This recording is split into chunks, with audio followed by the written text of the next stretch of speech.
Okay, hello folks. In this tutorial I'm going to show you all how to make a video as part of a video submission. This is the first video in a 3-video series, and in this first video we're going to talk about the technical aspects of recording and encoding a video. Now the primary tool for video recording is Microsoft Expression Encoder 4 Screen Capture. This is installed in the labs, and it's a free download you can install on your own machine if you don't already have it.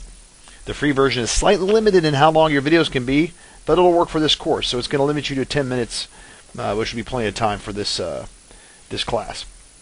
Now to access the recorder, you're going to go down to the Start menu. You're going to click All Programs, and you're going to look for Microsoft Expression. When you do that, you're going to click. It's going to give you a lot of different options. The one that we're going to be working on is Microsoft Expression Encoder Screen Capture. So it has a little red dot in it. So click on that. When you do, you're going to see a bar that kind of looks like this. This is your toolbar. The default settings on this are pretty good, but one thing we have to address is the audio. So we've got to tell the screen recorder where your audio is coming from. So what I like to do is you click on this gear. So click on the settings gear, and that's going to bring up the options. You can see these are the screen options. This is the frame rate and the bit rate and the quality. This kind of defines how good of a recording it is. I stick with the defaults. If you wanted to make it a better quality, you can tweak with these, make this 100, change the frame rate to 30 or 60, change your bit rate. But for now, what we're going to focus on is this audio tab. So go ahead and click on the audio tab. And when you do that, you're going to see there's a lot of different options for where you can record audio. So I'm going to select microphone line in for my computer. It could be something totally different on yours, so make sure you scroll through and look at all the options. It might be a USB mic, an internal mic, or something like that. So you'll have to click on that. Once you get yours selected, you go ahead and click OK after you've selected your audio source. You'll end up back at the expression toolbar. The microphone will be active as indicated by the red colored icon here. You'll also see a green level indicator, and if you selected the correct input source and it's working, you'll see indications of your voice when you speak. It kind of bounces around. If you don't see any change in the green bar when you speak, it's not picking up your voice. So be sure to check that your mic is not muted. So if you see a red light, that's generally a mute on a electronics headset or something like that. So make sure there's not a switch in the wire somewhere that mutes the mic. And also make sure it's plugged in, and make sure you check the right audio source. So you might have to play around with the settings until you get the correct one. So once your audio is set, click the record button on the toolbar. The recorder is going to prompt you to define your recording window. So this is a window that comes up, looks something like this. You can drag it around and select your area. It's got some nice features where it's able to actually detect underlying windows. So as you move this around, it'll kind of pick up that there's a window here. It may pick up the toolbar if you want to record that. You can also do kind of a click-drag maneuver and set up a custom window. So go ahead and define your window. Once you select the region, it's still sort of in standby mode, waiting for you to hit this button down here, which is this red button. So once you have that all set, you'll need to click that button, and when you do, it's going to start counting down a recording like this. It lets you know that the recording is about to start. What that does is it allows you to sort of get ready if you have to switch applications or move some windows around. You'll know it's working when you see a flashing green frame. So when it finishes the countdown, it'll get a screen that looks like this. You'll see these green frame marks around the outside. That lets you know that's what's being recorded. You'll notice down here you'll see sort of the time and the file size. So go ahead and do your demo, do your commentary, show what you wanted to show, and when you get done, you're going to hit this stop button here.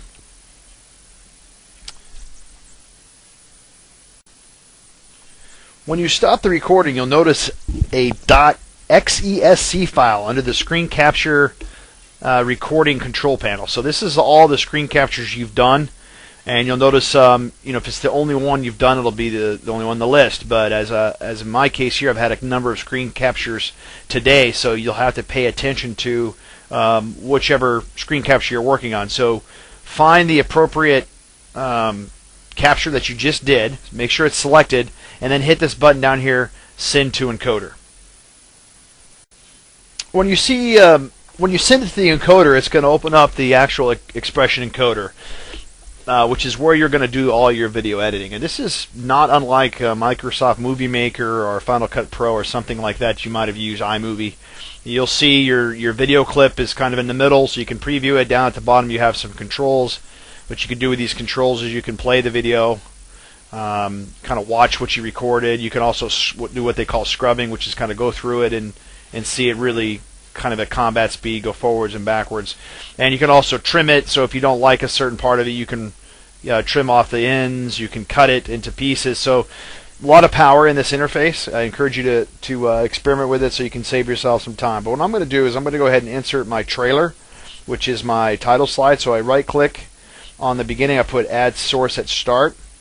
And I'm going to go out here and I've got a couple of JPEGs. So over here I have media file selected, which is going to get all of your common types. You can also select all files or image files here.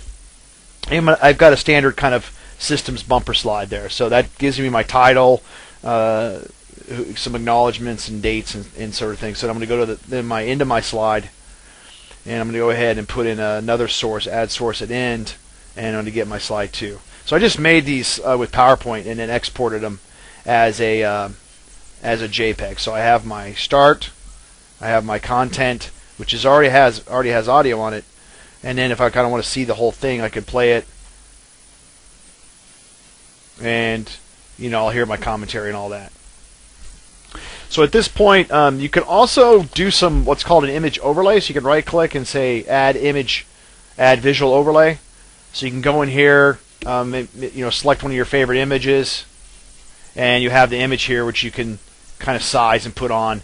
And this is useful sometimes, if you have some sort of special thing you want to bring in after the fact, maybe a picture-in-picture thing, or put a big bumper sticker there. I don't recommend this for captioning.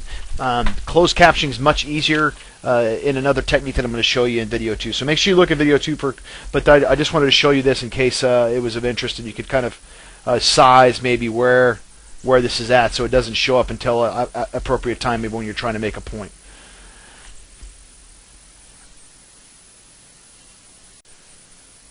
Okay, when you have your video with title and documentation slides all set up, you're ready to encode. So the encoder render settings are located over here on the far right under the encode tab.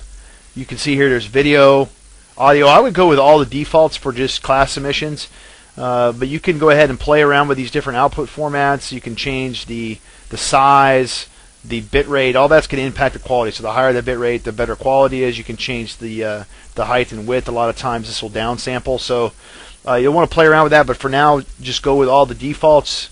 And at the bottom, when you're ready to start encoding, you hit encode. It's going to do a number of encoding passes.